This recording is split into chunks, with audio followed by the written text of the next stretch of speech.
يسعد مساكم. بحكوا زكاوتها بثروتها.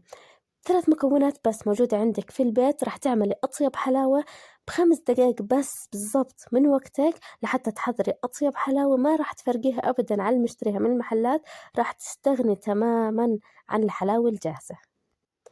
للمرة الثانية باعملها وما شاء الله طعم ولا غلطة.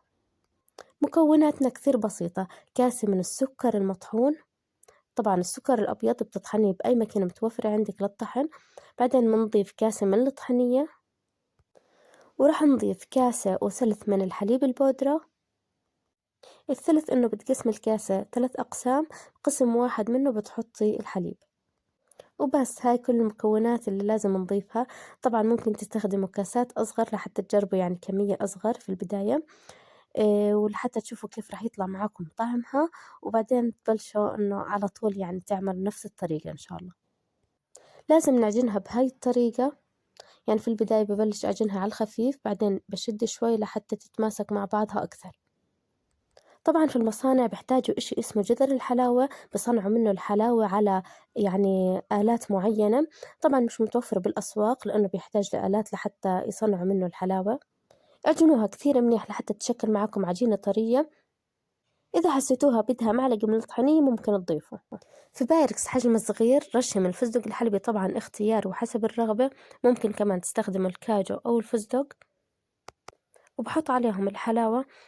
ببلش أعمل فيها زي هيك يعني بضغطها لتحت بإيدي، وبحاول أظبطها من الأطراف من كل الجهات، وكمان رشة من الفستق الحلبي على الوجه، وبس هيك عنا الحلاوة صارت جاهزة. آخر إشي ببلش أضغط بإيدي على الفستق الحلبي لتحت لحتى أشد الحلاوة مع بعضها بورق زبدة أو ورق نايلون لحتى ما ينشف الوجه معاي.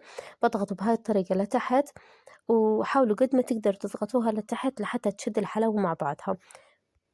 الصراحة ما أخذت معاي يعني أقل من 5 دقايق كانت جاهزة. هسه بنحطها بالثلاجة ليلة كاملة أو مدة 24 ساعة، وبعدها بتكون جاهزة للتحضير.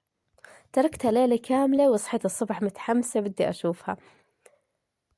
بشيل ورق النايلون عن الوجه، بجيب صحن وسيع وبقلبها فيه مباشرة. طبعا ما راح تلزق ولا إشي، راح تنزل قطعة واحدة. شوفوا ما شاء الله كيف شكلها، كثير طرية وكثير زاكية. كثير منكم راح يجربوها متأكدة، واعطوني رأيكم فيها. مكوناتها موجودة في كل بيت، اقتصادية وبتغنيكم كمان عن الحلاوة الموجودة بالأسواق كلها. اعملوها وتسحروا عليها بأيام رمضان، كثير كثير راح تحبوها.